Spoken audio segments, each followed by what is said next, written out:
So you're getting, oh, it's YouTube. live now. Oh, so, okay. It's preparing the live stream right now. I So love technology people. My goodness.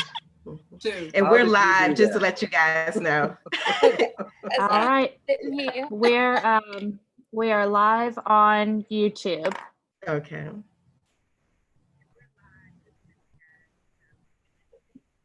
I just heard it.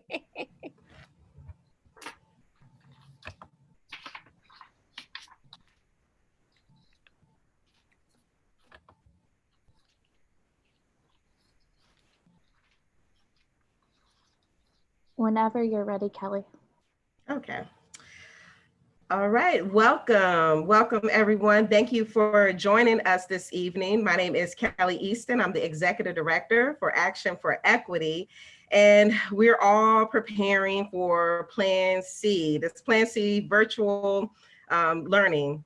And so right now we have this great opportunity to do some soul searching and to begin preparing ourselves socially and emotionally for this season, where teachers, of course, will be educators virtually at home. And then we also now have parents and other caregivers who are also serving as educators. So tonight we're going to just hear from the team led by Karen Kuthrow with Feeling Friends. But before we jump into that, we have some great people to, I have some great people to introduce to you tonight who have contributed to us being able to bring this series to you. So this is part one of a series, and at some point we'll share some information, I would say at the conclusion of this event, if you want to be able to participate in the ongoing series. But next up, I would like to introduce Mr. Melvin Scales. And he is with the Black Philanthropy Initiative, the chair of the Black Philanthropy Initiative. They're doing great work and they're focused around racial equity and education. So I just want to give him an opportunity to introduce himself and tell us a little bit about BPI, the Black Philanthropy Initiative. Well, thank you, Kelly, and good evening, everyone.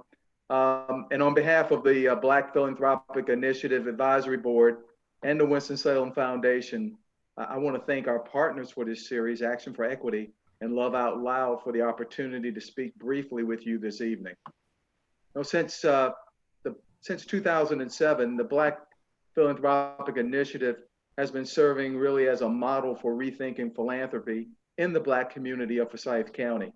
And through the gifts of time, talent, and treasure, our board members, contributors, and sponsors continue to team effectively with Andrea Hulligan, Director of Strategic Initiatives for the Winston-Salem Foundation, and Shamika Stark, Manager of Strategic Initiatives, to really provide grants to organizations whose focus is centered on improving the lives of our Black community. You know, when it became clear that this COVID-19 epidemic would have a strong negative effect on the progression of learning for our Black youth, we quickly realigned our grant focus to support those students to maintain a level of learning that's consistent with all other students. And I'm very proud to say that so far this year, we have provided grants totaling $20,000 to the Winston-Salem Forsyth County School System, the Quality Education Academy, and the Carter G. Woodson School. And more grants are planned for this fall. So as I end, I want to invite each of you to volunteer or contribute to help us continue to level that playing field for our Black youth and their education. You can do this by reaching out to us at wsfoundation.org, and your gifts of time, talent, and treasure will be greatly appreciated. Thank you, Kelly. Thank you, Melvin. We truly appreciate the partnership with BPI and the wonderful work that you're doing in our community to ensure that every child has access to a sound education. So next up, we're going to bring up our other partner, and specifically for this initiative here, we partner on several things dealing with education, but it was very important for us to partner with the Forsyth County Association of Educators, because part of this series we are bringing parents as well as the traditional teachers in the classroom together. So Val, if you could just share a little bit of information with us. Sure. Hi, I'm Val Young. I'm the president of the Forsyth County Association of Educators. And Kelly and I had been having a conversation. And counting from the day that I started thinking about what does FCAE really mean. People usually think we just represent teachers. And people really don't understand that we represent anyone who makes education work in our school, from our bus drivers to our cafeteria workers, to the men who work in maintenance. Everybody contributes to a great quality education for our children. And so when we started talking about it, I was like, well, I've been kind of, every week on my newsletter, I'll put some links to like yoga and being mindful and doing virtual trips, and just kind of haphazardly doing it from talking to people, knowing that they're just really traumatized about what's going on, because believe it or not, teachers want to be in the classroom with children. Our TAs want to be in the classrooms with our children. The ladies in the cafeteria, they know that they're the most loved person there because they feed the babies. So I was talking to Kelly and I was like, I wish I could do something more. And then Kelly and I kind of had, a conversation back and forth. And I talked about how we not only want people to see us as we work in the brick and mortar building, but we also do work outside in the community. And so our parents and our students are people that we advocate for. So when something's going wrong, it's our responsibility to make sure that it goes right. So Kelly got together some great people that's going to help us get in tune with our feelings. And I think at this time is the perfect time for us to do it, because people really don't know what's going to happen next, what we're going to do, and they're really stressing out about it. But we know that we're going to make it work, and we're going to make it work well for every single child, and that they're going to be a success. So that's kind of where we are right now. And we're appreciative of everybody in this group that thought that it was worthwhile being here to take care of each other. Wonderful. Thank you so much, Val. We truly appreciate the partnership that we have with your association. And so next up, we have the Woman of the Hour, Karen Kuthrow with the Feeling Friends. And the Feeling Friends is a social emotional learning program that teaches children to identify, express, and manage their feelings. The foundation of the Feeling Friends is, of course, love, because love is the most important feeling. It is in this love that children grow emotionally stronger. And so we all want to have social, emotionally secure and intelligent children. And in order to do that, then we ourselves have to learn how to apply the same to ourselves. So now I will turn it over to Karen, and she is going to take us on this journey. Thank you, Karen. Thanks, Kelly, and thank you everyone who's here tonight. This is just an amazing situation for us to be here, and especially talking about our feelings. Val, I liked what you said, that we're all traumatized. We are at this point. COVID-19 has leveled the playing field for everyone. I don't know anyone that is not or has not felt a little trauma in their life. And so with that, this is a great opportunity for us to talk about our feelings and learn how to emotionally nourish ourselves. So that's what we're going to start. I'm going to take you on a journey, my own emotional journey. We're going to talk about emotional journeys, and the best way that I can do is to take you on my journey, let you see my journey. We have some ground rules. Mendez, can you bring up the screen? We're the Feelings Company, and we're an evidence-based. And for those of us in education, to say that I am evidence-based, to have done that work is nothing but a blessing. We are the only African and American evidence-based social emotional learning company in the United States. And we're right here in Winston-Salem. And a lot of work went into being evidence-based. So I am feeling grateful. I am feeling very grateful to be this person, to bring the Feeling Friends to the market and to bring this wonderful product to children and their parents and the community to get us talking about our feelings. And I'm just ecstatic. Next one, Mendez. And so we're gonna do a feelings check-in. Take it away, Mendez. You handle this right here. Let me introduce you to my team real quick, so you'll know who's in the house. Vanilla Scales, but not Vanilla. Vanilla Crawford is somewhere on there. Vanilla, say hello. Hello. Vanilla is in Washington, D.C. We have Batman and Robin. We've got Vanilla and Karen. And when we do this feelings process, we travel together because we're going on a trip. We have Mendez Douthat. Mendez, say hello. How y'all doing? Mendez came to me when he was 15 as an intern. He's now my full-time employee with the Feelings Company. And he's that person that I could not do this without. And Michelle, I know you're somewhere in the house. Yes, ma'am, I'm here. Hey, Michelle, she is there she is with a lot of love. What's the most important Yes. feeling? Love. Love, What's the most important feeling? love, And what's the most important feeling? love, of course. Michelle is our preschool guru. Michelle and I wrote the curriculum for the Feeling Friends, and we're just ecstatic to be here. But before we start anything, we always have to know who's in our classroom. And so we do a feelings check-in, and Mendez, take that away. So what I'm going to do in the feelings check-in is I'm going to come by and I'm going to ask everybody how they're feeling, and I'm going to record it here so you can see how you're doing now and then how you're feeling at the end of the presentation.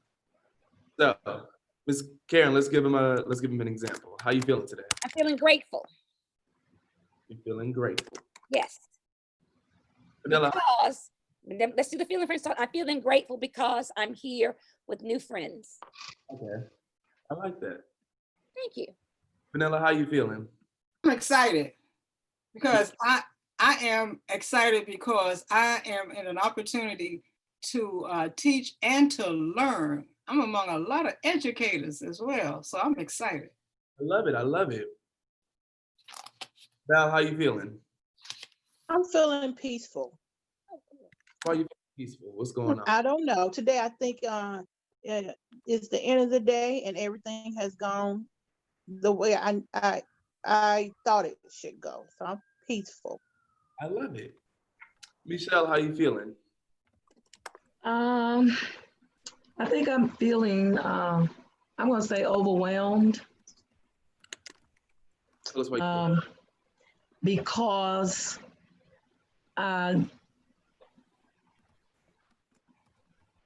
as Val put it, as a teacher, you would rather be in the classroom. Mm. And that is where my heart is with the babies. Mhm.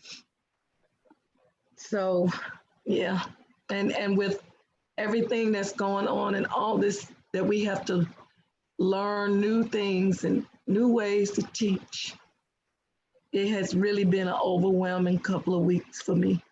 Wow, Thank you for sharing. I hear you. Thank you. Who we got next? Who's telling us how they feel next? This is Kelly. Can you guys hear me? Yes. Yes. How you feeling, Kelly? I'm feeling a little anxious, but I guess kind of happily anxious. So it's not a nervousness with it, but yeah, I'll say anxious. Who's next? Who's next on here? I know y'all. This is Sharon. Hey, I'm feeling anxious as well. I have a meeting with the superintendent in the morning. Mm. You're a little anxious. That can be a little nerve-wracking. I feel that. Who we got next? Hi, Mendez. This is Melvin. All right. And I'm feeling expectant. I'm feeling that I'm sort of combining that anxiety with that peaceful feeling, but I know it's going to be all right in the end. I like that. I really like that, Melvin. Is that all we got in here? No, I'm Marilyn. I spent my entire career with much older students. And so I'm curious. I'm working with younger people now, and this is a learning opportunity for me. So I'm just curious. All right, Marilyn, let me know. Is that how you spell your name right there? Yes, that's it. Oh, I'm on the money. Okay. All right, who's next? Hey Mendez, this is Mary Pat. I guess I would say I'm feeling a little listless. Listless. Listless, yeah. We spent the day setting up a school section in our house for our second grader, and I didn't really want to do it, but I'm doing it, so that's where I'm at. Rough it through sometimes. You gotta rough it through. Who's next on our list?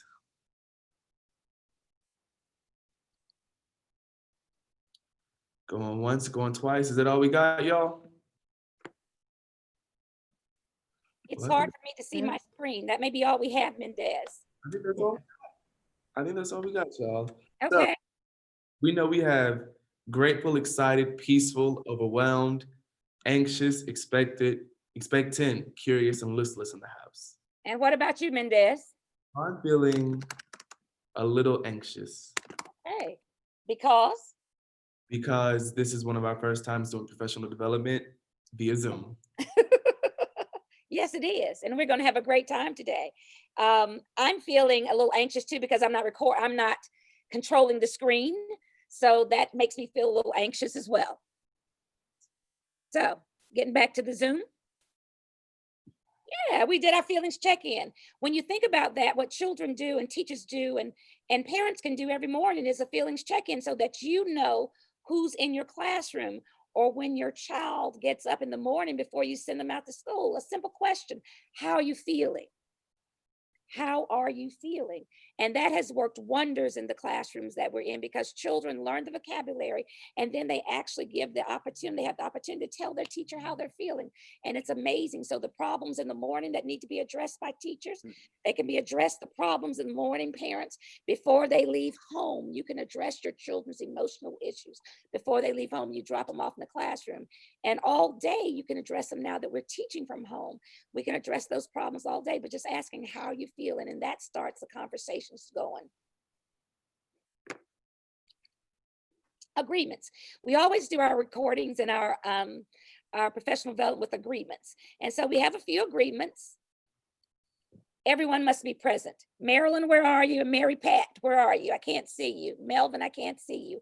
Everyone must be present, because that's what we do. We look to see how people are handling the information that we have and that we're displaying. And the next one is everyone. I'm not prepared to be present. I've been doing things today that haven't led me to be present today. Okay, Marilyn, but you're present. You're here. I'm virtually present. Virtually present. Okay, stay with us. Everyone is an educator. Can we all agree that no matter who you are, everyone is an educator? I thought about that. And I was my daughter's first educator. I taught her to do most things myself.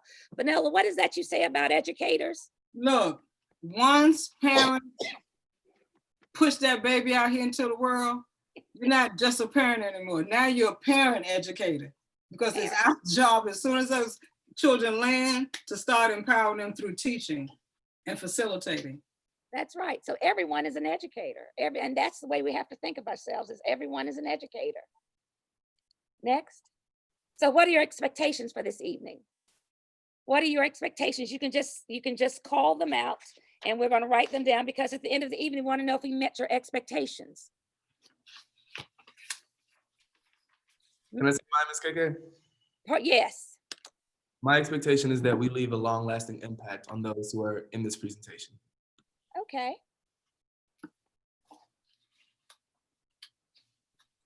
Anyone else? Vanilla, what are your expectations? That people receive value. Okay.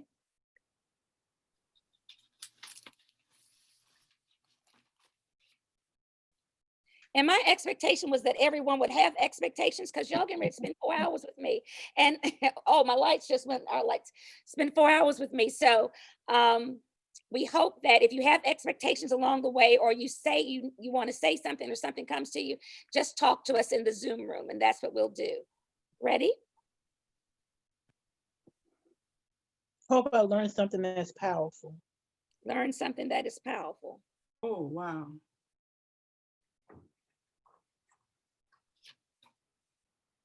Okay, Mendez. Ground rules, basic principles for this evening: active participation, respect for the learning environment. This is a learning environment. Honesty, openness, and candor. We're a very honest group here. Confidentiality, we're a small group. What says what stays here stays here. Perspective stretch. Vanilla, talk to us about perspective stretch. So how many people here know something about teenagers? Raise your hand if you know something about teenagers. Okay, so that thing that you know about teenagers, that's your perspective. So we're asking you to keep what you know about things, but also stretch it out a little bit to let something new in. Maybe something new about children, something new about yourself particularly. Okay. Great, thank you, Vanilla. Slow the process down. This one was personally for me in two ways. I speak very fast, so I'm going to slow my process down, and slow your process down as you're working through this. Just slow it down just a little bit. Next, cameras on. We've already discussed that one. Pushback. Vanilla, talk to us about a little pushback. You know, education and teaching and seminars and all that kind of stuff, there's somebody usually in the front of the room talking, whacking, and we're taking it all in. But we're asking you to take in, and also when it's something that you don't agree with or that challenges you, push back. Push back. Speak it up, and it's welcomed. It's very much welcomed. Be present and be responsible for yourself. Take that one, Vanilla. Wow. So sometimes, and this is true for me, and I think it might be true for other people, sometimes I put the responsibility for what I have to learn on the person who's up front talking. And I'm like, wait a minute, hold up. There's a part that I have in here. So we're encouraging you to own up to what you leave here with today, and to be sure that you get it. Like, hold us accountable and be responsible for yourself as well. Awesome. And the last one, I think, is to have fun. I think we know what that is. Have fun. I have no shoes on. I have on jeans, shorts, and my feet are kicked up. I'm going to have some fun here tonight with you. And we want you to have fun with us. There's a captain's announcement. Good evening, everyone. Good evening, ladies and gentlemen. It is my pleasure to welcome you aboard this emotional journey. Please be seated because this flight is ready for takeoff. Take it away, Karen. We're going on a journey, my emotional journey. That's the best way that I can talk to you about emotional journeys. I'm going to share mine with you. And then as I'm talking, think about your own. And as we take off to this wonderful land of my emotional journey, Val, you're going to find something, you'll learn something that is powerful. I promise you that. Let's take it away. Emotional journey, a visualization that maps and illustrates a person's emotional experience. That's all we're going to do tonight. We're going to look at my map, and through illustrations, you're going to learn about my emotional experience. 2621 Burgundy Street, I was born there. We're going to talk about the places that I've been. 8800 Woodland Drive. I got married, and that's the first place I went. 3822 Park Lake Drive, lived there too. 431 Ogle Street, Washington, D.C. I lived there too. Vanilla, looks like we can use a little love and tender care in that little place right there. What you think? I got somebody for you. Okay, thank you. You're 431 Oglethorpe Street, my current home on Holly Avenue. The places that I've been, the schools that I went to: East On Elementary, Brunson Elementary, Mebane Elementary. I moved, didn't I? Kennedy High School was a junior high at the time. Parkland High and West Forsyth. Chapel Hill, North Carolina. That's where I went to college. The churches I attend: United Metropolitan Missionary Baptist Church, the People's Community Baptist Church in Silver Spring, Maryland, First Baptist Church of Glen Arlen. All the places I've been. Go ahead, Mendez. New York City. Graduated from school and headed to New York. Been to Carnegie Hall in New York. I did some time at the DC Convention Center, the District of Columbia Public Schools, and the places I've traveled: Frankfurt, Germany, Barcelona, Spain, Switzerland, Paris, France, Cannes, France, and Tibes, France. Ooh, London, England.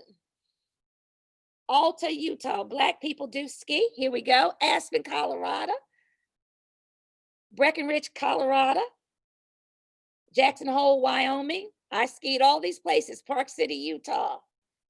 Steamboat Springs. My daughter learned to ski there. Vail, Bermuda, Barbados. I left the cold and went to the sun. St. Martin, Jamaica, St. Thomas, Martha's Vineyard, Santa Barbara, California, Seattle, Washington, some of the places I've been. And I've also been in the we call it 4D, the police station. I've been in jail. So what is the one thing that I took with me every one of those places that I went? Feelings. My feelings, that's right. I took my feelings with me in every one of those places that I went. My emotions, you get the next slide, Mendez. My emotions, I could not leave them at home. I had to take them with me. They're located in the limbic part of my brain. I was taking them lots of times, but I really wasn't thinking about them. I didn't know how to identify, express, and manage them, but I took them with me. And so now let's go back on this journey so I can tell you some of the feelings that I felt in these places that I was. 2621 Burgundy Street, Bellevue. Anybody know Bellevue? That was me. I go by there at least once a month just to look at the house because it had such fond memories of the love that was there, but it also had fear there. My parents separated and divorced when I was 8 years old, and that porch right there, you can see it. My dad was on the inside, my mom was on the front and the outside pulling me as she's going, she's staying, she's going, she's staying. I developed fear in that house. Fear. Next. Easton Elementary, one of the best experiences there. Easton was just good back then. It was the start of integration. It was just good. People coming together just to learn. I had a great experience at Easton. The next one I can tell you, the worst experience ever, Brunson Elementary. I felt abused there. I felt rejected there. I felt fear there. I had a teacher who at that time, my mom kept going to the office and telling the principal that Miss Bell was prejudiced, but the principal didn't do anything about it. When I say that was the worst experience I had at school, it was at Brunson Elementary. And it was the rejection that I got. We were called dumb there. Miss Bell called us dumb. I don't have those same emotions that I used to have about it because I process it. But when I talk about my most horrific experience, it's at Brunson Elementary School. Now, this isn't Brunson. We couldn't find pictures of the school, so just pretend right now. But after Brunson came, and this isn't Mebane, but came Mebane Elementary. And for those that are from Winston-Salem, a long time ago, we understand Mebane. The most wonderful experience came from Mebane Elementary, and it was from a teacher named Miss Stonestreet. When I called Miss Stonestreet years later to tell her, and I was in my 30s, to tell her what a wonderful teacher she had been, I told her she probably didn't remember me, and she said, but I do, Karen Cuthwell. And then she went on to tell me all the problems that I was having that year. That's the year my parents' divorce became final. And she said, it was my job not only to teach you academically, but it was my job to teach you emotionally as well. That's Miss Stonestreet. And so that's the kind of person that I try to do, teach the emotion piece and academically as well. But then that's what we do. And that's a marvelous experience. Kennedy High. As I said, my parents were divorced. I was called very bright. I was very bright, but I was rebellious that year because that's what my dad taught those 2 years. I was there with him. And anything to get his attention, I would do. That meant cutting class. It really didn't matter because I was trying to seek his attention. I didn't understand it all the time because no one had ever taught me about my feelings. Nobody had taught me to process my emotions. So when you don't know how to process emotions, lots of times you act out. And I acted out. I acted something terrible those 2 years. The next one, West Forsyth High, once again, a good year in that. I spent a good year there because it was, I had wonderful friends, but I ran into another teacher. And that's why teachers, you have to understand, those in the classroom, the impact you have on children. I had a teacher outside the classroom, the cheerleading coach, who was showing some very tendencies of being very prejudiced. And I called her out about them in a very nice, very respectful way. And that was the first year in 5 years, in 6 years, that I didn't make varsity cheerleader. So I learned there, and when you speak out, sometimes that things happen to you that don't necessarily the best thing for you, and it's not fair. So I didn't feel that that was a very fair school to be, a very fair time in my life. The next one, Parkland High. I had a great time at Parkland High because I had a teacher named Mr. Queen. I was only there a year, and Mr. Queen understood, a chemistry teacher understood that I just didn't get chemistry. I just didn't get chemistry. So one day after class, he says, I need you to stay after class. And I said, yes, sir. And he said, I've looked at your record. You're a very smart girl. You just don't get chemistry. I said, no, sir, I don't. He said, after school every day, if you will come, I will tutor you on chemistry. And I would go after school every day before Mr. Queen went to the football practice, because he was an assistant coach, and he would tutor me on chemistry. And Mr. Queen showed me how to he respected my mind, and that was just a valuable thing. And I saw him 5 years ago, and he still has the grade books with my B in it. Never could have get an A, but I got a B because of Mr. Queen, and I felt wonderful at Parkland High School. Next. UMBC, my church that I grew up in. I felt violated at UMBC and when I was a freshman in college, because someone did something there to me that was inappropriate behavior. And that was the church that I'd grown up in, and it was not a very good feeling. So I felt violated. And once you feel violated, a little fear sets in as well. So that's my experience at UMBC. Chapel Hill, this is the first place someone called me the N-word, so I felt very angry down there 4 years. It was very common to have race situations down there. And even though it was Carolina blue for a lot of people, it wasn't Carolina fun for a lot of us that were there, that were really still in the first wave of integration at Chapel Hill. So I felt anger lots of times when I was at Chapel Hill. 8800 Woodland Drive. That's the first home I moved to after I was married. And I learned very early, I felt unloved in that house very early on. And so, we speak real talk here, and real talk is I felt unloved in the house. But I stayed for numbers of years after that. The next one. Martha's Vineyard. When I went to Martha's Vineyard, I felt safe. Very safe. That was the first time that we could travel as a family, and you didn't have to follow behind your children and keep up with them. They could actually travel the streets, and they could actually have fun in the streets. Well, remember, we were from DC in the Maryland area, so you never let your child out of your sight. But that was the first time that we were able to do that, so we felt very safe in Martha's Vineyard. Barbados. I felt great in Barbados, but I got fear once again. That fear keeps following me. I felt fear when we were flying back, and there was a bomb threat on the plane. And I had to make peace with God very quickly, because they had to fly us around and take us back. But that's why I've never felt fear like that before, coming out of Barbados. Cannes, France. That was where I went, and I really began to find myself as a woman again, not as a mother, but as a woman. And so I felt pure joy in Cannes, France when I stayed there a month. I just felt just a marvelous, marvelous experience there. I felt marvelous there. Carnegie Hall, I felt pure joy. When I was in Cannes, France, I used to go to a bar every night, and I would sing with the musician that was there, and he was from Alabama, and he would play the spirituals, play the hymns, and I would go in and I would sing with Jimmy every night. And so he came and did a concert at Carnegie Hall, and from that balcony, that first tier, he asked me, as he was singing Sweet, Sweet Spirit, he asked me, Karen, sing along with me. And I sang from the first tier at Carnegie Hall. And the acoustics were so absolutely beautiful in that I didn't need a mic. I didn't need anything. It was pure, unspeakable joy to do that, to do that. So that's why Carnegie Hall is all these emotions that I'm having in my life on my emotional journey.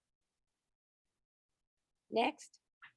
The District of Columbia Public Schools, I felt proud to be there. This is the year that we had to hire 900 teachers, and the superintendent allowed me to lead that charge of hiring 900 certified teachers into the District of Columbia Public Schools out of the human resources. They actually gave me I had the privilege of serving 50 elementary schools, handling all their human resources concerns. So I felt proud there at District of Columbia Public Schools. 3822 Park Lake job, I felt that was the home I lived in before our divorce. I really felt trapped there, trapped, because I knew that there was another world out there. I knew I wasn't being nourished emotionally. There were so many things that I knew, but I did not get married to get divorced. And so, because I remember my parents, the fear of my parents' divorce, and I didn't want that to happen to my daughter, everything that I experienced, I didn't want that to happen. So I stayed much longer than I possibly should have stayed. But I stayed, so I felt trapped in that beautiful home there. Oglethorpe Drive. I asked God if he would just allow me to have my own home. I turned it to the House of Healing, and that's where I moved, and I turned that 431 Oglethorpe Drive into the House of Healing, and I felt safe there once again, and I felt peace there. And people that came to visit me felt those same emotions as well. 4th D. Anybody ever been locked up? I was scared there. Fear found me. In every one of the things that I feared, it found me. I was driving to church one Sunday and I got pulled over, and I asked what I had done, and they told me I'd run a stoplight, and I said, a stop sign. I said, okay, that's fine. Just give me the ticket. All of a sudden I was surrounded by 6 police cars, and they got out with their guns. And I'm like, what is going on here? This is a bad memory. You're talking about fear. And they couldn't tell me what I'd done. They could lock me up. They locked me up, drove me to the police station. I ended up going to 2 other police stations that day because they didn't have the thing that they needed to do my fingerprints. And 8 hours later, finally, when they could take my fingerprints, and because it was a Sunday, and tell me what I had done, I had not paid a $25 ticket. But I spent 6 or 7 hours in jail, feeling nothing but fear. And I felt a lot of hope as well, because I didn't know anything to do while I was in there but sing like Paul and Silas. So I sang. And in singing and finding that courage and that hope to do that, everybody became nice to me. All the police officers became very nice. They were telling me what to say when I went to the next station so I could get out. But Miss KK has been to 4D, and not a place to be, but those are the emotions that I've had in some of the places in my emotional journey that I've been. So I do all that, and I ask, oh, don't forget Jamaica. Jamaica is a place that I went every year, every quarter for 2 years to find that peace that I needed right after my divorce. I went to Jamaica, and it's just peace. There was no fear. It was just a wonderful, serene place. Next. Santa Barbara, California. Even in my Feeling Friends journey, my emotional journey, there was a time when I hit rock bottom. And a friend said, come visit me. And she flew me out to Santa Barbara, California, and we toured the wine country. So even in this aspect, that was thankfulness there that I felt in Santa Barbara. My current home is an efficiency apartment right here in Winston-Salem, and I feel grateful just to be in my own space right now. So when you look at my emotional journey, you have to look at all the things that I have, and all of that is inside of me. Every bit of that is inside of me, every bit of it. And so I'm sure with you, if you haven't looked at your emotional journey, a lot of things are inside of you as well. What are you carrying inside of you? What do you carry with you? I've done a lot of emotional work, so I've processed some things out, but we carry a lot of weight with us when it comes to our emotional journeys, because we've never thought about them like that. Has anybody thought about the journeys that they've taken in this life? Have you ever thought about your emotional journey?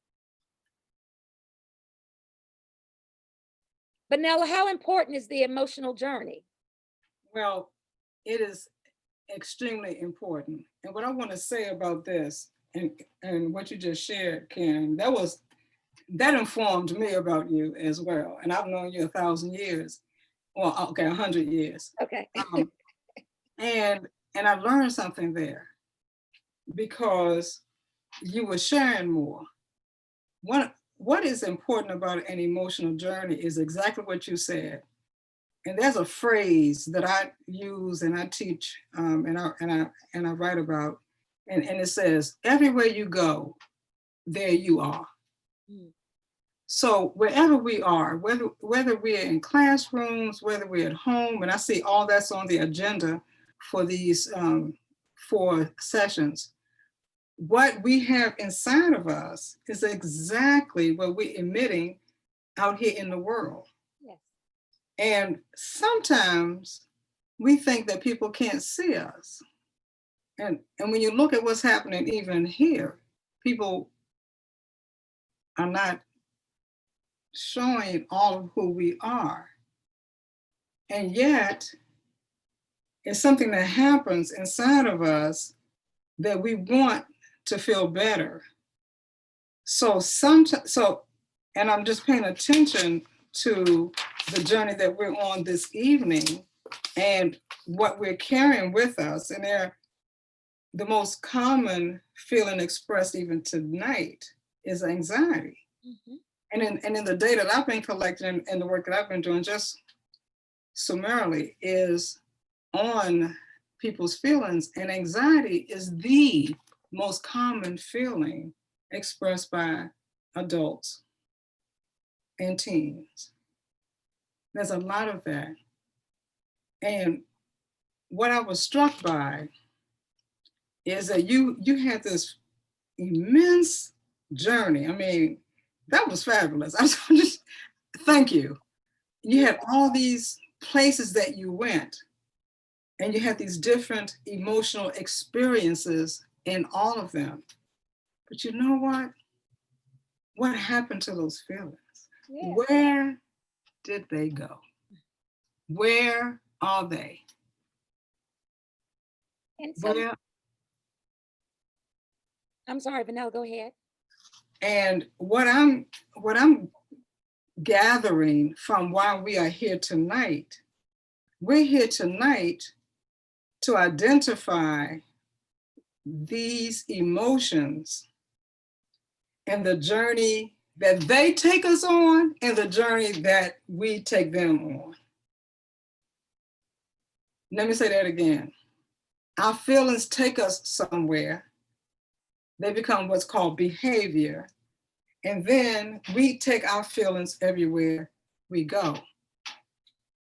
So the wonderment of that for me is, oh, so what's happening now while we're in this pandemic?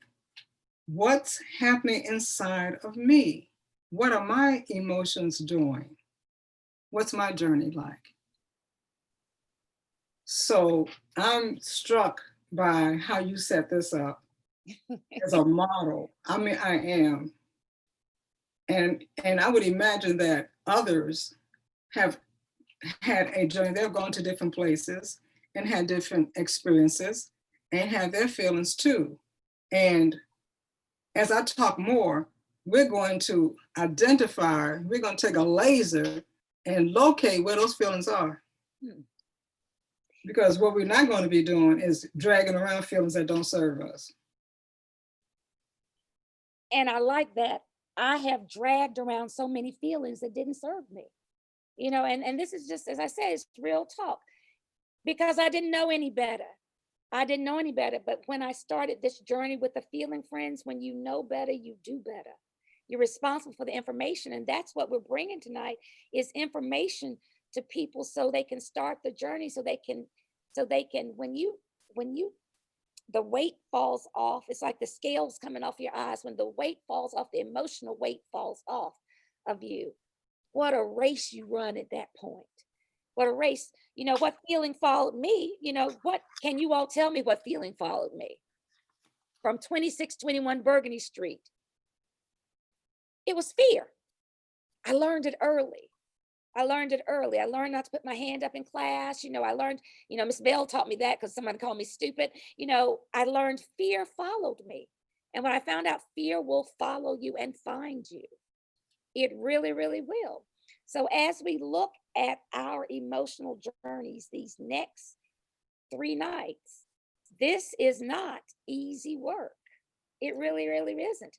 And if you're going to find any value out of it, you have to do the work. And what we found is like a lot of people are fearing to do the work. So can I interject something there? Yes. And I want to say why I'm here. I mean, so that people can have something of what I call an anchor. Because we're going to ask folks to do something tonight, right? In preparation for tomorrow. Okay. So let me say, can I just say for a couple of moments who I am and why I'm here? Yes. I am a what I call a reformed psychotherapist. Let me tell you what I mean by that. I studied child and adolescent psychotherapy for quite a few years and practiced at Howard University Hospital, private practice. And I learned something, and Karen touched on this when she was talking about her emotional journey. I learned that people had been tagged with an erroneous label. And here's what I mean by that. Emotions are not mental. Emotions are neurological. The brain. Emotions happen in the brain. And in my quest to continue to study and learn and practice and teach, I also wanted parents, teachers, the same people you were talking about earlier, who you want to be empowered with emotional intelligence, the janitor, the bus driver. I wanted everybody who touches a new life to know what they're working with. So we say that we're training children. Well, we're actually training the brain of the child. Even Sigmund Freud was a neurologist. That's what he did, because our emotions start in the brain. And by the time we're 3 years of age, we have experienced the key emotions. And what happens after that are experiences that get triggered, that trigger those emotions that we have from the time we were infants until we're 3, and then we keep growing.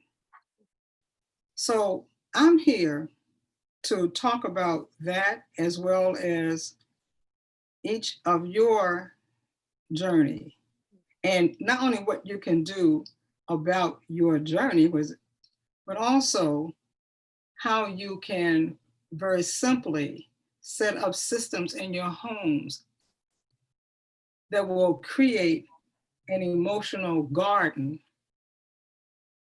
and a different emotional journey for your children, whether they're in your house or whether they're in your school. Yes. So that's what I'm here for. And that's why I invite you, because I like that piece about emotional garden. You know, that is so, you know, I'm a visual person. And so when we talk about the emotional garden, we plant those seeds.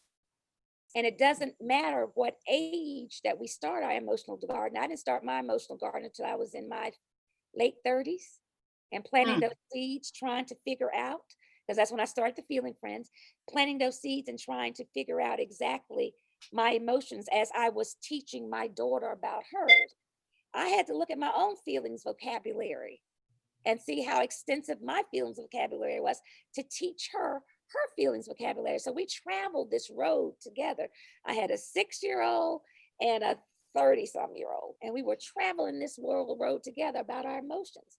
And when I tell you that that is the most important thing that I have done in my life, is to travel that road for her, because she is one of the most emotionally intelligent young ladies that I know. So I know what we do works, but we have to do the work. We have to do the work. So Mendez, you can change the next slide.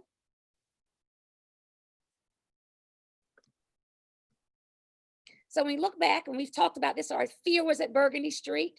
Next one. Fear was on Park Lake Drive. Fear was in Barbados. Fear was truly in 4th D. And so what do you fear most about diving into your own emotional journey? And meet Franny, the fear frog. No fear, no fear. Fear isn't allowed to live here. No fear, no fear. I have no fear in my atmosphere. No fear, no fear, no fear, no fear, no fear. You don't know how often I sing that song as I'm going into meetings. Because remember, fear travels with me. I'm going to meetings. I'm going places. COVID, no fear, no fear. Fear is allowed to live here. And so that's what part of my emotional journey is, having the right tools that I need to continue on my emotional journey. Exactly.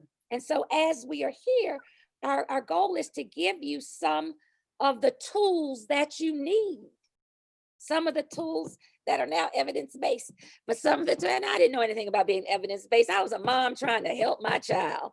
But along the way, we created something that's magical, that has value, that is good for children. And we want to give those tools to you. And that's what we're going to do in these four times we're going to meet. We're going to start the process, because there is no magic pill for it. You can't say, oh, I did that and I'm done. No, this is the work. This is lifelong work. But the process starts with understanding the emotions. Next, Mendez. Good evening, ladies and gentlemen. I'm proud to say that we are landing. We have experienced some turbulence on this emotional journey, but this Feeling Friends crew is excited to tell you that we are. Thank you, Captain Mendez. Thank you, thank you, thank you. Thank you. We're landing now. We don't mean to keep you long, but we want to open up the conversations. We want to open up the conversation to talk. It's whoever's on here. What questions do you have? About your emotional journey, about your children. What do you want to see happen? It's one of those things where it's time. It's time. COVID makes it time now. It is time. And so what questions do you have? Let's start the conversations.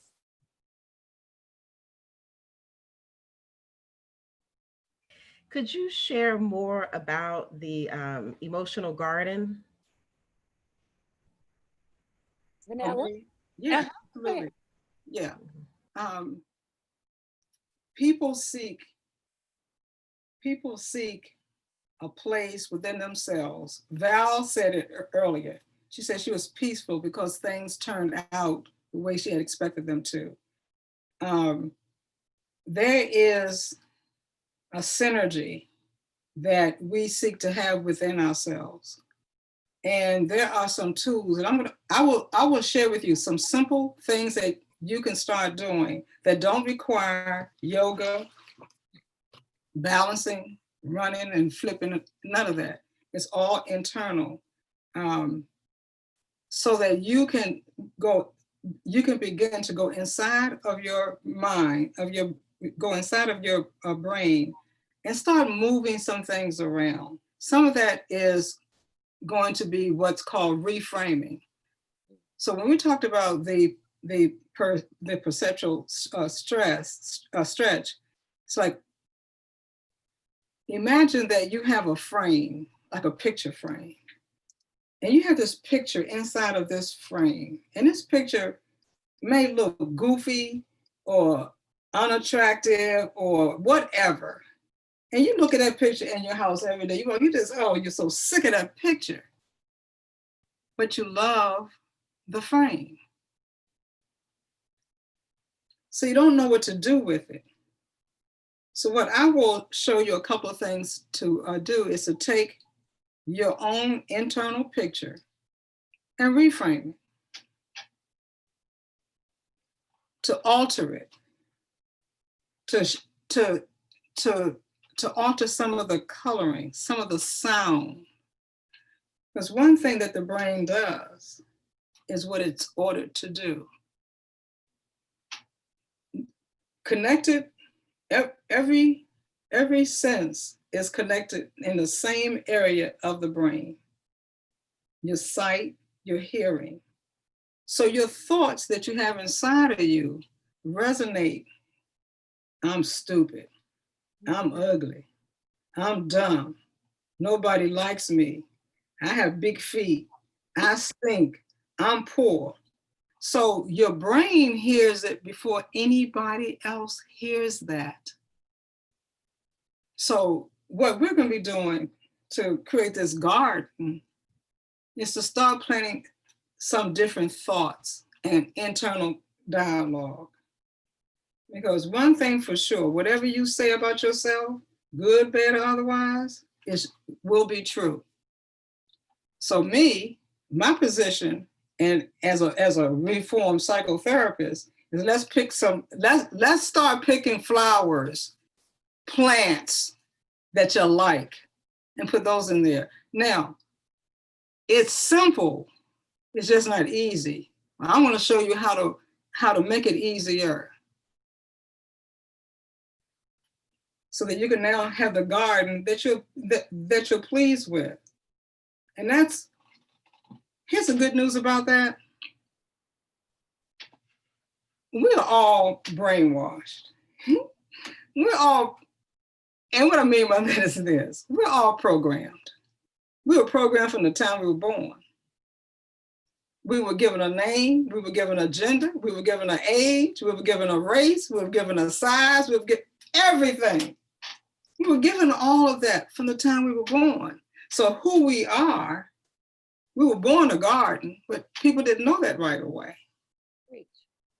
So we're going to use this time to share with you some, what I think are very simple and impactful strategies that you can begin to use right away. And I'm going to give you an assignment, a request, not homework, ladies and gentlemen, because I know educators don't like homework.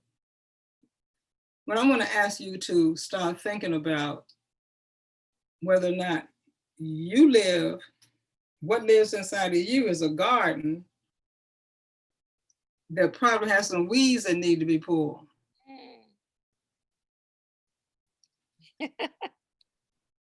And then I'm going to ask you to look up a particular word that we're going to use tomorrow that's going to begin the process of de-weeding.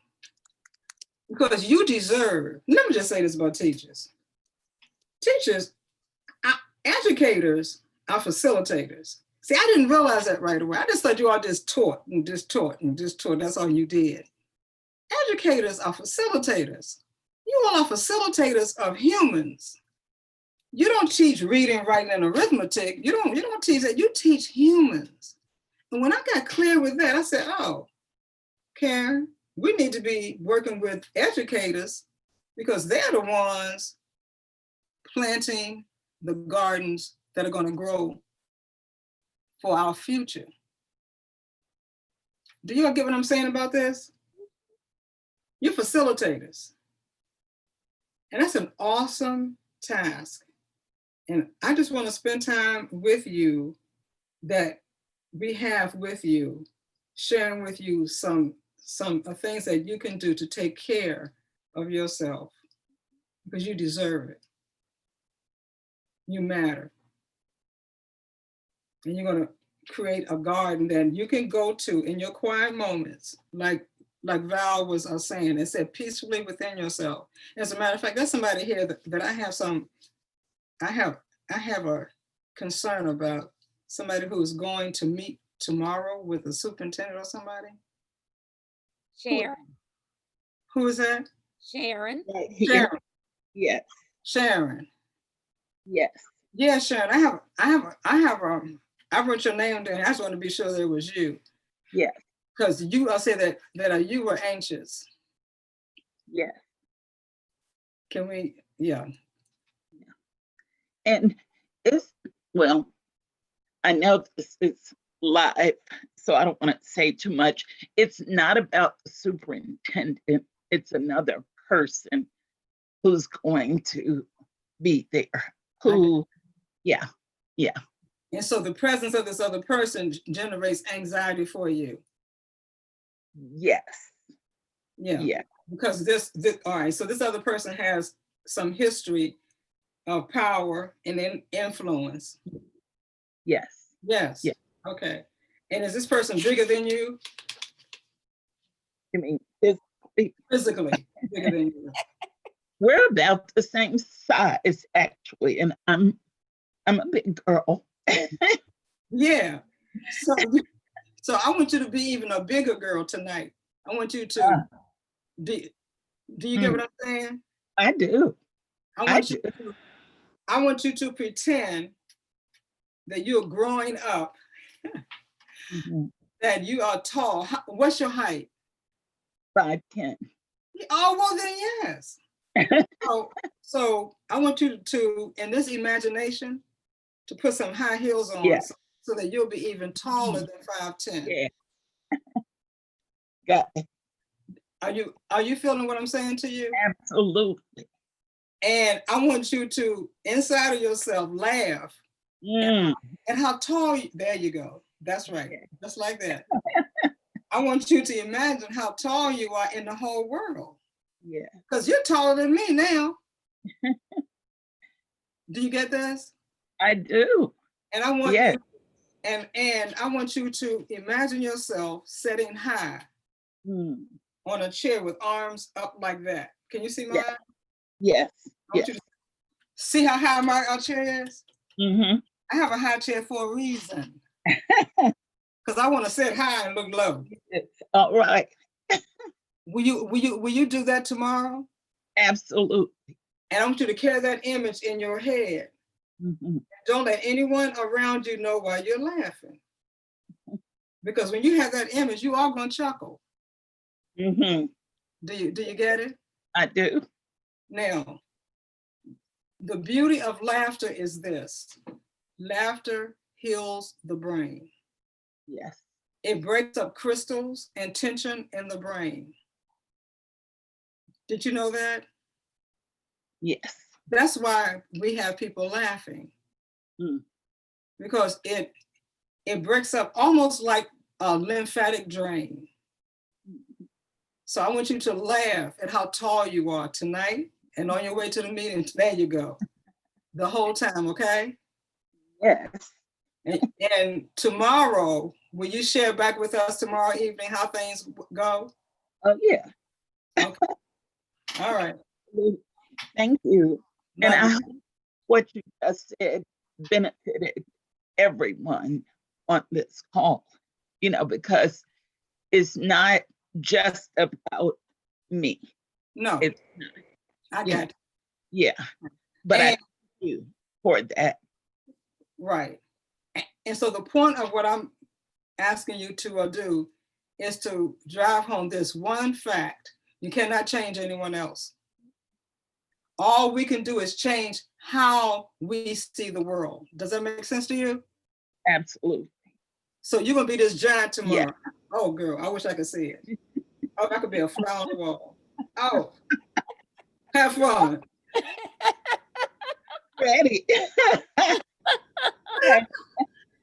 That was so healing.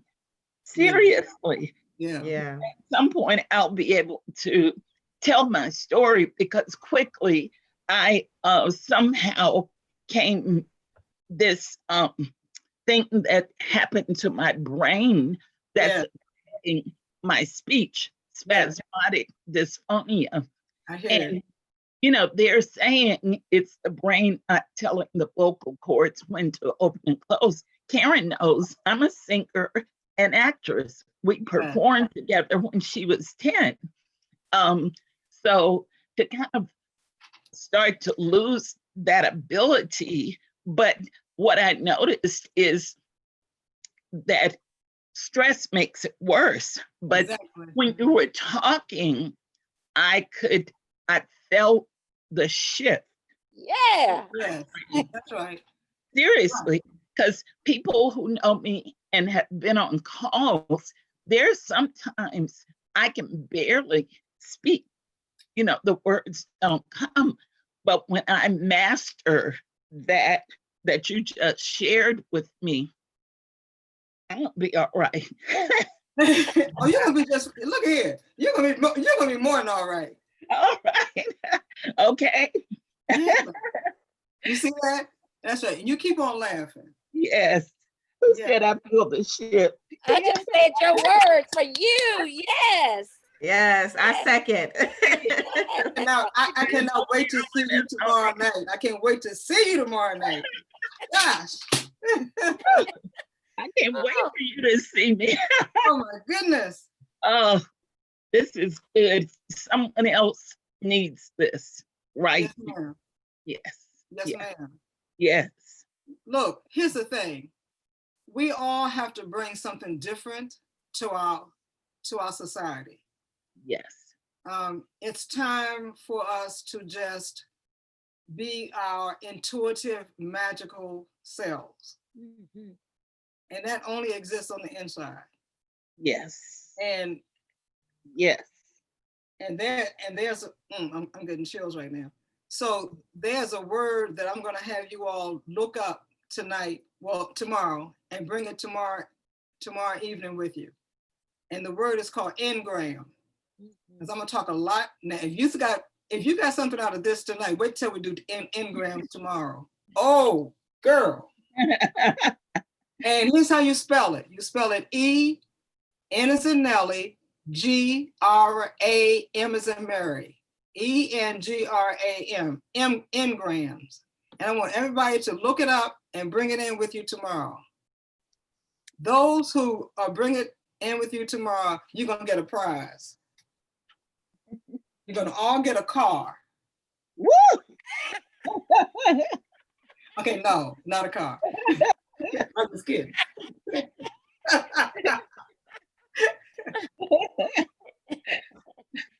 Isn't this amazing? It's the work. Yeah, it's the work. And being able to receive, being trusting enough to receive. And that's some trust that you did, right? Because this is not a private session, Sharon. This is live. Mm-hmm. And so this is trusting enough to receive, to open up to receive, because until you trust and can open up, you can't receive. Yeah. You can't receive. And so that's what we're going to do these next 3 days now. We're going to do some opening. We're going to plant some seeds. We're going to have a garden. We're going to learn some engram words. There is nothing that we cannot do these next days. We're at the point now, I'm looking at the time, that we want to know, what would you like to see happen these next few days? What would you had no expectations. So none. But what would you like to see happen?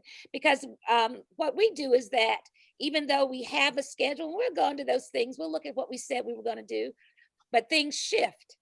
Things shift. We had no reason. We never knew we were going to get to engrams this quick. This quick. Right. So things shift, and we have the ability as a small team to put a program together and to answer your questions so that you get the most value out of it, that you feel nourished. So what would you like to talk about? What would you like to see happen these next couple of days? Put it out there. That would give you value. That would give you value. Yeah, I think it would be good. Well, first of all, the whole emotional journey that you shared, Karen, was just so good. And I've done like bits and pieces of that, just trying to figure out, well, when did I start feeling this way? But to actually be able to go back through my life and put the picture out and to be able to resonate with that image and to write that down. And I think it's going to be very powerful. And I've done a lot of self-work, but I feel like that right there is something that I haven't done. So I'm really looking forward to doing that. But then as I was looking at all that, then I know there have been things like just in my children's life that has changed. Just actually going through a divorce myself. So it's just like, well, I'm very interested now, and they're 6 and 7. So it'll be good to understand, like, how can I help to identify what they're experiencing now and being able to address that, now just been able to deal with it. So I'm really interested, and I feel like we have, I have the books, so we've been reading, we read the Feeling Friends books already and the songs, and so it's really fun with them. And I've been teaching them about their feelings for quite some time, and we'll do a check-in, is it a hot day, a cold day, warm day, and they'll use their words, I'm feeling, and they will say anxious or sad. So we've done all of that, but I think it would be really good again to look at some specific things. So just, and then how do I, what is the best way to nourish their, to nourish their brain? Or I like what you said in terms of feelings. We know that they're, what you said, it is neurological. So it is a matter like learning, how do you teach that to your children? So we talk about thinking and stuff, but it'll be good to know from you guys, the experts, if I'm doing this right. So I'm very excited to learn more. And I know that there are a lot of parents that are watching, as well as educators who are just nervous about expectations for the school year. So if they're nervous, then of course, they may be, we're going to be sharing that on our children who also really don't know what to expect. So it'll be good to figure out how to deal with the unexpectancy, of virtual learning. Okay.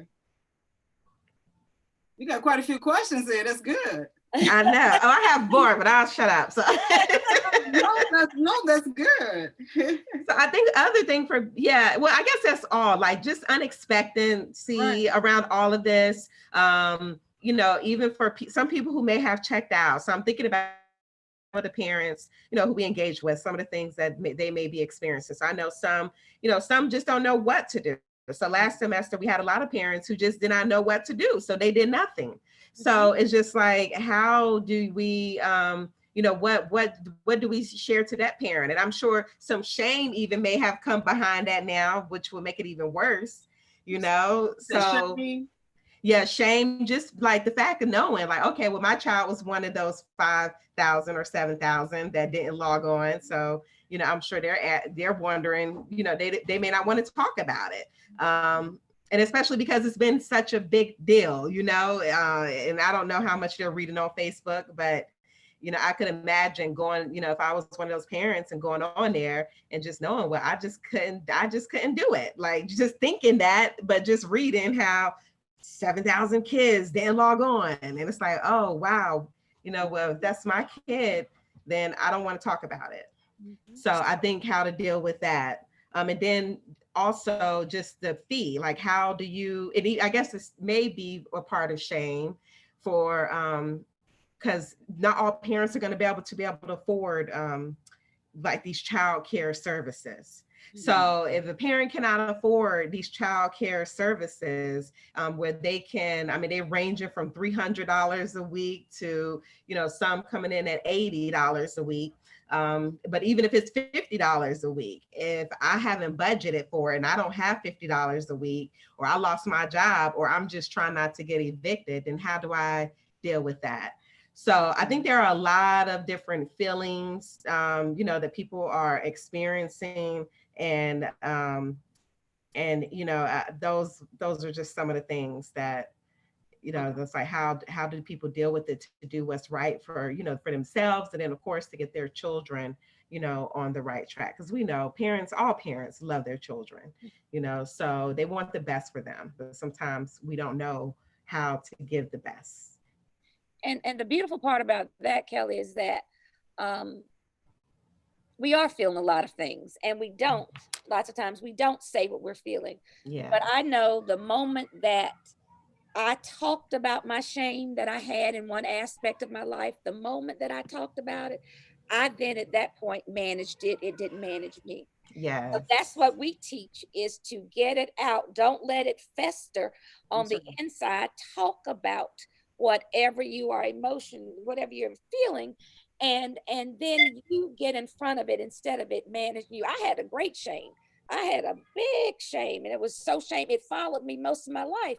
And then once I talked about it and I said it, it was like, I'm good. everything just, it was just, you know how you see the bells fall and all that kind of stuff happen? That's what I felt. It was so heavy on me. And I'm the only one who had it. Nobody, it was mine, but it weighed me down for so long. And so that's what we'll teach. You know, it may seem so huge to you, but once you let it out, hey, it doesn't manage you anymore. You're in control, you're control of it, and you're in front of it. And what a feeling that is. That's when that joy comes in. Yeah. That's when the joy comes in. So just being able to express how we feel and identify it, express, and then manage it. Those words are just so powerful to me because that frees us. And don't we need some freedom now? Don't yes. We're so confined and everything else. Don't we need some emotional freedom? Exactly. Be who we can be, who we're supposed to be. Because when we're not living in our emotional freedom, we there's no possible way that we can become the person that we're supposed to be. And that's the problem that we're here. There's no way that can happen. So we don't want to free people. So we got your things down. We're going to take a look at those 15 and bring them back to you to help you. So thank you. Thank you very much. I want to make one other request, and that is that everybody brings some paper with them tomorrow and pencil or pen or markers. There's just one little graphic. It's a brain. It's a brain eye-hand coordination exercise we're going to do at the beginning tomorrow. Anything else? Val, you got any expectations? Well, you know what? So while I'm thinking on it, I expect more people to come tomorrow. I live on the premise that whoever needs something is in the room. Mm-hmm. So I think that people who have looked at it on Facebook are gonna be like, oh, that's interesting. How can I join? So we'll post it again tomorrow and see if today before we leave here, we'll post it again and see if there's anybody who would be in need tomorrow or what's going to be said. So I think I want more people to be involved so that they can benefit from what you have to present to us tomorrow and what we have to learn from tomorrow. So I hope that more people come in. And then too, you know, coming from the perspective of like this year, I'm not actively in the classroom. However, I am in the classroom with many different teachers, so to speak, since they come to me for certain things. So I want parents to understand that we understand that they love their children, and that sometimes when it comes to the ability aspect of it, you don't know how to do it. You want to, but you don't know how to do it, and you need someone to assist you with that. As an educator, I have been in the position of when my nephews got in 7th and 8th grade, I had to hire somebody to tutor them because I do not want it to be your aunt gave you the wrong answer or the wrong procedure. So I had to find someone else who could do it. When one of my friends, her little girl was in the, and I'm gonna stop talking. But one of her little girl came to the room and said, Miss Young, can you show me how to do this? Right. And I looked at it and I said, Bree, let me hold your book for a second. Go back to your classroom and I'll come and get you because I needed to read it. It was something that I had done before, but there was a new process of doing it. So I needed to read up on it, but I didn't want Bree to know that I needed to read up on it so I could help her. So sometimes it's like that. You need somebody to read the book for you. That's right. And then come back and help you. So I hope that now y'all have the book and we can bring somebody who can learn from you. So that's my expectation now. Okay. All right. And I would say to that, don't be embarrassed that you couldn't do it. At 3rd grade, I was helping my daughter with her math. And she looked up at Mom and said, Mom, I got it. You don't have to help me anymore. That was happening. And I never helped her with her homework again, ever. So it's okay. It's okay. I had other things in life to do, so it's okay. Anyone else have anything they want to share? So we're going to ask, what are your greatest takeaways today? Sharon, what's your takeaway? Oh, You can, gosh. My takeaway is trust your emotions. Oh, thank you. You know, I've heard listen to your body, but listen to your emotions because they are speaking. loud and clear. And sometimes Yeah. we don't want, we just say, oh, that ain't nothing. Uh-huh. But that's everything. That's everything. That's God given. Mm-hmm. We're gonna go Yes. ahead. Okay. I love it. Kelly, anyone else? What are your takeaways? Yeah, oh man, I had a few. This was so good. Definitely the exercise that that Vanilla did with Sharon was very powerful. Just, imagine yourself sitting up high, looking down low in the chair. So I could definitely like see myself doing that when, in situations where I may feel fearful. So that was good. The other thing was, just the being able to, there are certain things that I feel that I felt like I've, that I believe I knew where it came from. And I'm always just trying to tap into that. But now I think like that visual, I've never done that. And so, and I've had counseling, but I've never done that. So it would be good for me to really go back in and, just to draw down more. So I'm excited to do it. Thank you. Val, takeaway?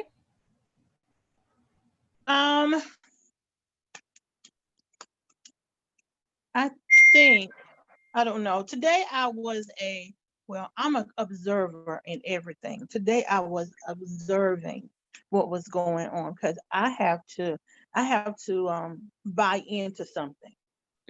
So I can hear it, I can read it, but until I can buy into it, then I'm not fully invested in it. So I'm in the buy into it phase of it. Okay. Great. So I see the worth of it. Okay, Michelle, what was your takeaway? Wow, I had so many of them. But my takeaway to start was the most important feeling, which is love. Love, love, love. Because it starts with self. And I learned that if I can't love myself, then how can I love others, especially those babies that I work with? And also, how can I even love my job? Because for me to get up and to teach through a computer takes a lot. Especially knowing what I went through when we first had to go through remote and what it did to my health as a teacher. And I had to push through all of that to make it through the end of the school year. And now I'm back at it again. So for me, it's about the love, period. I have to love my children, love myself, love the children, and love the job in order for me to get up every morning and do this job. And then the next thing was what Vanilla said about that word, because I've already been researching Vanilla. That word ingrained. Don't share it yet. Don't share it yet. Don't. Not, but I just want you to know that it's huge for me. It's huge. Because that brain piece is so important with these children. It's key. It is a very key point. And what I've come to realize is, as an educator, having that experience with working with the Feeling Friends with Karen and being able to take it into the classroom, I know what it can do. Okay, just having that experience that I had, I know what the Feeling Friends can do. not only for me, but I knew what it could do for the children. And just to know that it's not in our schools, it's a painful thing for me, because I work in a school where there's African American children that need the Feeling Friends and they can't have it. So that is a biggie for me, okay? And knowing all these other things that are out there that we are having to work with, but I know the beauty of using the Feeling Friends, that's painful for me, and not being able to use it. So I'm gonna have to say that's been on my heart heavy, because I had a parent that texted me today through Messenger, and she got a message that I sent with Karen's on it and the Feeling Friends, her first time hearing it. And she said, wow, where was this when my child was in school? And I couldn't answer that. So this is huge for me. Thank you, Michelle. Marilyn, your takeaway? My takeaway is, don't let my weeds choke my garden. I'm a 2-time stroke survivor, and I'm used to doing lots of things what I thought was really well. And so I don't do those things as well as I'd like, or as quickly as I'd like. It takes me some time to process things. And so I'd almost gotten to the point where I didn't want to do anything, because now there were these weeds. And so the garden that I had before was being overtaken by the weeds. And so now I know, just start moving the weeds. You know, you got to weed the garden, and you don't get all the weeds the first time. You do not. So I just have to learn how to, well, which weeds really need to go, because some weeds kind of look like flowers. I like those. And so if those weeds that can be turned into something else, somehow I can visualize them as complementing my garden, leave them there. And then, yes, ma'am. What is you saying? I love you. I cannot tell you how much I beat myself up. Oftentimes trying to live up to others' expectations. And so I push myself, and I probably wind up creating more weeds. Ma'am. I'm taking notes. Slow down. See, I had this plan. I was going to retire, and then I was going to do all this wonderful stuff. And 6 months after I retired, I had my first stroke. And as I thought I was getting over that one and really recuperating to the point where I was almost back where I was before, I had the second stroke. Marilyn, we're going to talk about stress. Because stress is at the root of all of these conditions that we're talking about. We're going to talk about stress, because in order to nourish oneself, we got to know what we did. We're going to talk about that. But that's my primary takeaway. Thank you. Thank you. That's awesome. Jesus. Mary Pat, you got a takeaway?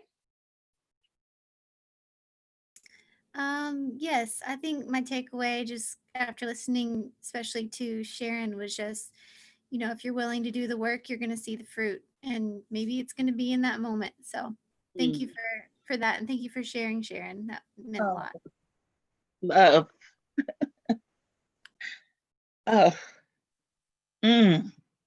And did I miss anybody? I did. Hold on one second. Liz.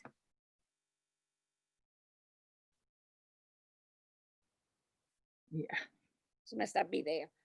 Okay. Mendez, will you do me a favor? We're looking at time. Mendez, will you go back and do the feelings check-in? Of course. Check out. Thank you. Let's take it off. Let's take it off. Where we at? How you feeling, Karen? I'm feeling great. I'm feeling awesome. Because I'm feeling awesome because this is great. You know, when I see breakthrough, not only for me, but for other people too, we're a community. And when we see breakthrough in the community, it starts and then I just see it growing out. I just see it branching out. Yeah. how you feeling, Manila? I'm mad at you all because I'm still excited now, but I don't need to be excited at 9 o'clock, 9:30 at night. I'm supposed to be calm down so I can go to sleep. Now I'm gonna be all up, all excited. And I thank you all for that. Mad and excited. How you feeling, Val? I'm still at peace, but I'm looking forward to tomorrow. Oh, awesome. Okay. Michelle, how you feeling?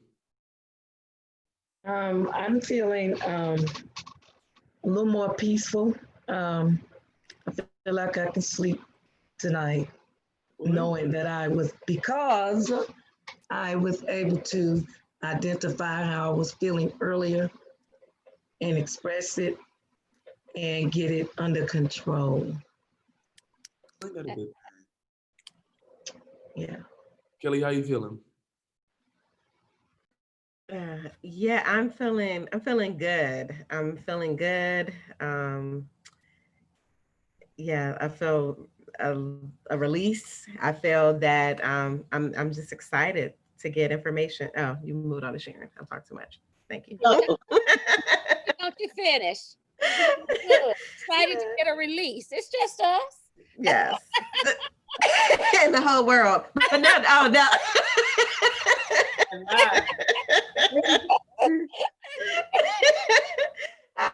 No, but I feel good. I feel that I'm feeling empowered. I'm gonna get information that's gonna be good for me. And like I said, just in tools to work with my children.